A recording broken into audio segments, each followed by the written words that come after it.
साल है 2050। लोग खाना नहीं खा रहे, जोमेटो स्विगी सब बंद, सब लापता। खाने की दुकानें कहीं दिख नहीं रही, किसी को भूख की चिंता नहीं। बिना कुछ खाए किसी को देख के लगता नहीं कि वो कमज़ोर है। बेसिकली हम अब होमो सेपियंस 2.0 बन चुके हैं। सबके पास फोटोसिंथेटिक स्किन है जो ऑटोमेटिकली सनलाइट से एनर्जी बना रही है। पर इसे बनाते समय एक प्रॉब्लम थी। बॉडी पे एक स्लाइडर है जो स्किन के मेलेनिन को कंट्रोल करता है। अगर स्लाइडर नीचे रखा तो एनर्जी जनरेट नहीं होगी, तुम्हें रिक्वायर्ड अमाउंट ऑफ एनर्जी नहीं मिलेगी। अगर स्लाइडर बहुत ऊपर रखा तो ज़्यादा सनलाइट सोखने के कारण सिस्टम जल जाएगा। हमें वो परफेक्ट पॉइंट चाहिए जहां एनर्जी मैक्सिमम हो और बॉडी सेफ रहे। हमें एक ऐसा टूल चाहिए जो बताए कि अगर मैं इस स्लाइडर को सिर्फ 0.01% से घुमाऊं तो क्या होगा। ये जो रेट ऑफ चेंज को नापने का मीटर है, ये जो करेक्शन का टूल है, हम इसे अपनी भाषा में कहते हैं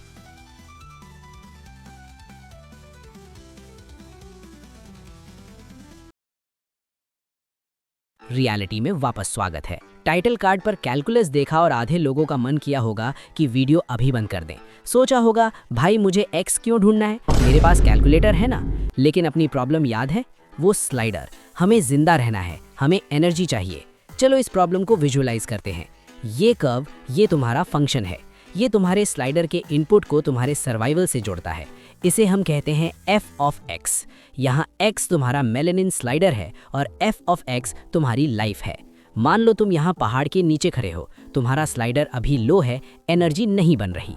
तुम ग्राफ को दूर से देखते हो और ये ऑब्वियस है, तुम्हें पहाड़ की चोटी पर जाना है। लेकिन यहाँ एक बहुत बड़ा ट्विस्ट है। असल जिंदगी में और आर्टिफिशियल इंटेलिजेंस में तुम्हें पूरा पहाड़ कभी नहीं दिखता। तुम अंधे हो, तुम्हें नहीं पता कि पीक 1 मीटर दूर है या 10 लाख किलोमीटर दूर है। तुम्हें बस ये दिखता है कि तुम अभी इस वक्त कहाँ खड़े हो, बस। और यहीं पे हमारा वो सवाल वापस आता है, अगर मैं इस स्लाइडर को हल्का सा हिलाऊं तो क्या होगा? मैं ऊपर जाऊंगा या नीचे? स्कूल में टीचर्स ने फॉर्मूले रटवाए थे, लिमिट्स, डेरिवेटिव्स। 1 सेकंड के लिए फॉर्मूले भूल जाओ, उसके मतलब को समझो। डेरिवेटिव अंधेरे में एक टॉर्च है। ये टॉर्च तुम्हें पूरा रास्ता नहीं दिखाती, ये तुम्हें सिर्फ 2 चीजें बताती है। पहली, डायरेक्शन, रास्ता ऊपर जा रहा है या नीचे, मतलब स्लाइडर बढ़ाऊं या घटाऊं। और दूसरी, स्लोप, ढलान कितनी तेज है। अगर स्लोप ज्यादा है तो बड़ा कदम लो, अगर स्लोप फ्लैट है तो संभल के चलो। ये है कैलकुलस की असली ताकत, अंधेरे में रास्ता ढूंढना। सोचो अगर ये टॉर्च भी ना हो, हर कदम एक डर बन जाएगा। और अब एक और चीज सोचो, टॉर्च है लेकिन बहुत तेज है, इतना तेज कि वो सामने की जमीन नहीं, बस एक चमक दिखा रही है। तुम अंधे हो जाते हो। यही होता है जब मशीन बहुत तेज सीखने की कोशिश करती है। और अब उल्टा सोचो, टॉर्च बहुत धीमी है, रोशनी है पर इतनी कम कि हर कदम पर रुकना पड़ता है। तुम जिंदा हो लेकिन कहीं पहुंच नहीं रहे। असल समझ यहीं से शुरू होती है। प्रॉब्लम सिर्फ दिशा जानने की नहीं है, प्रॉब्लम है कितनी तेज चलना है, क्योंकि गलत स्पीड पे सही डायरेक्शन भी तुम्हें मार सकती है। कैलकुलस हमें जवाब नहीं देता, कैलकुलस हमें बैलेंस सिखाता है। अंधेरे में चलना, लेकिन इतना भी नहीं कि भागते हुए गिर जाओ। भाई ये सब मेरे फ्यूचर एआई करियर के लिए क्यों ज़रूरी है? क्योंकि ये स्लाइडर प्रॉब्लम वही तरीका है जिससे चैट जीपीटी, जेमिनाई और दुनिया का हर एआई मॉडल सीखता है। एक एआई मॉडल असल में करोड़ों स्लाइडर्स का एक बक्सा है। जब एआई बेवकूफ़ होता है तो उसके स्लाइडर्स गलत जगह सेट होते हैं। वो पहाड़ के नीचे खड़ा होता है। सीखने के लिए एआई डेरिवेटिव निकालता है। वो पूछता है कि अगर मैं इस सेटिंग को थोड़ा सा छेड़ूं तो क्या मेरा आंसर बेटर होगा? अगर डेरिवेटिव कहता है हाँ, रास्ता ऊपर है, तो एआई अपना स्लाइडर घुमा देता है, फिर पूछता है, फिर घुमाता है। यही है मशीन लर्निंग का सच। लेकिन अब देखो असली जादू, जब हम एकदम टॉप पे उस परफेक्ट पॉइंट पे पहुंचते हैं, इसका मतलब डेरिवेटिव 0 है। जब बदलाव रुक जाए मतलब तुम टॉप पे हो, सिस्टम ऑप्टिमाइज हो चुका है। तो हमें पता चल गया कि हमें क्या ढूंढना है, स्लोप इक्वल टू 0। लेकिन उस मैजिक नंबर को निकालेंगे कैसे? उसके लिए हम यूज करेंगे पावर रूल। और इस रूल को ऐसे याद रखो, जो पावर एक्सपोनेंट में बैठी है उसे कोएफिशिएंट बना दो और एक्सपोनेंट 1 कम कर दो।